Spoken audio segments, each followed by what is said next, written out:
A ver, piensen en esto por un momento. Uno de los hombres más ricos y poderosos del planeta se topa por pura casualidad con un viejo socio, que ahora está pidiendo limosna en la calle. Bueno, pues esta es la increíble historia de Pablo Escobar y un reencuentro que tuvo un final que de verdad nadie se esperaba. Y en el corazón de todo esto está esta promesa, una frase que se dijeron en un momento súper crítico, muchos años antes de que el destino los volviera a juntar de la forma más cruda posible. Esta idea de lealtad, créanme, es el verdadero motor de todo lo que vamos a ver. Muy bien, arranquemos. La escena nos lleva a Envigado, Colombia. Estamos en marzo de 1987. Parece un día cualquiera, pero en este pequeño pueblo, dos mundos que no podían ser más opuestos están a punto de chocar de frente. Es que este cuadro nos muestra un contraste brutal. Por un lado, Pablo Escobar en la cima absoluta de su poder, paseando como si nada por el pueblo donde creció. Y por el otro, en las escaleras de la iglesia de Santa Gertrudis, hay una figura rota, un mendigo, que por alguna razón a Pablo se le hace familiar. Y entonces sucede lo impensable. Escobar, el hombre más temido de toda Colombia, se acerca, se arrodilla sin que le importe manchar su ropa de lino blanco y susurra un nombre. El mendigo levanta la cara y en esos ojos hundidos, Pablo reconoce a Joaquín Vallejo, el que fue su piloto estrella, su hombre de confianza. En ese preciso instante, todo lo demás dejó de existir. Y esa es la pregunta del millón, ¿no? ¿Cómo es posible que una pieza que fue tan, pero tan fundamental para construir el imperio de Escobar termine de esa manera? Para hallar la respuesta tenemos que regresarnos al principio de todo. Vámonos para atrás, a la época dorada, a finales de los años 70. El negocio de la cocaína apenas estaba despegando, y la alianza entre Escobar y Joaquín era la llave maestra de su expansión. Y ojo, no eran solo jefe y empleado, eran auténticos socios en el aire.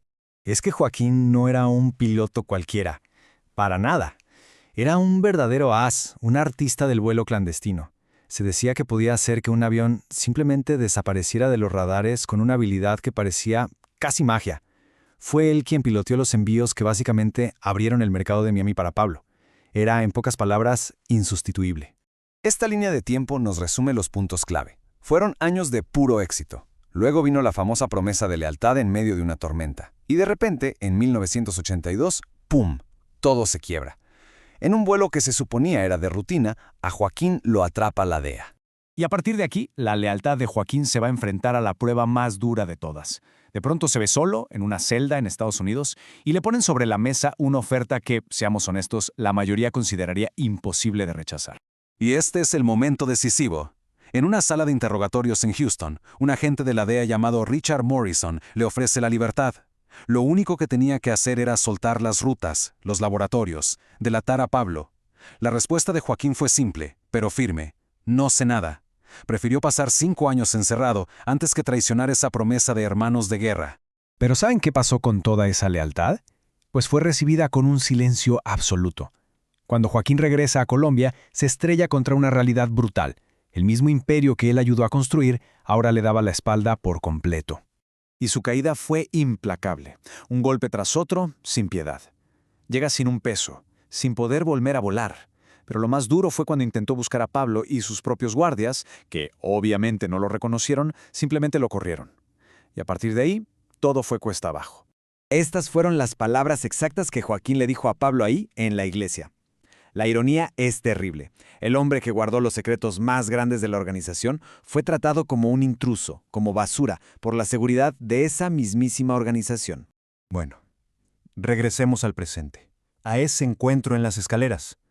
Pero la reacción de Escobar no es de simple lástima, ¿eh?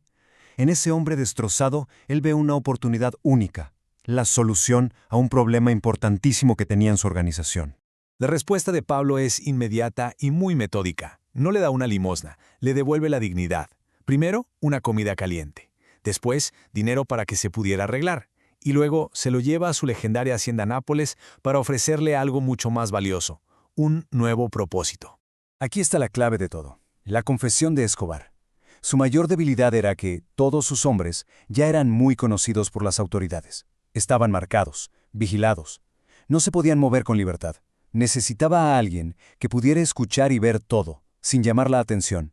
Y justo aquí, la que fue la mayor tragedia de Joaquín se convierte en su mayor fortaleza. Su invisibilidad, el hecho de que nadie en el mundo lo recordara, era precisamente el arma que Escobar necesitaba. Y así le ofrece la oportunidad de su vida. ser su nuevo jefe de inteligencia.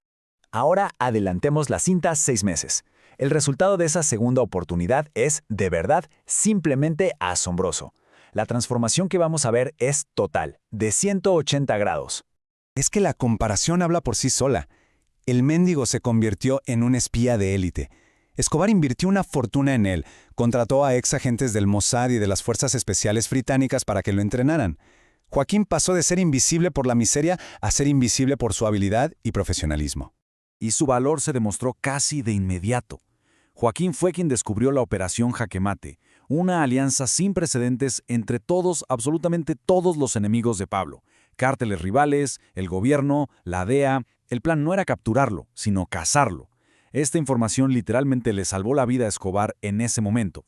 ¿Y la recompensa por su lealtad y su trabajo? Un maletín con $10 millones. Con ese pago, Escobar no solo le devolvía el favor, sino que lo consolidaba, otra vez, como su socio. La promesa al final se había cumplido, y con creces. Y cerramos con esta pregunta, que se queda flotando en el aire. ¿Qué fue lo que realmente motivó a Escobar? ¿Fue el recuerdo de una vieja promesa entre hermanos de guerra?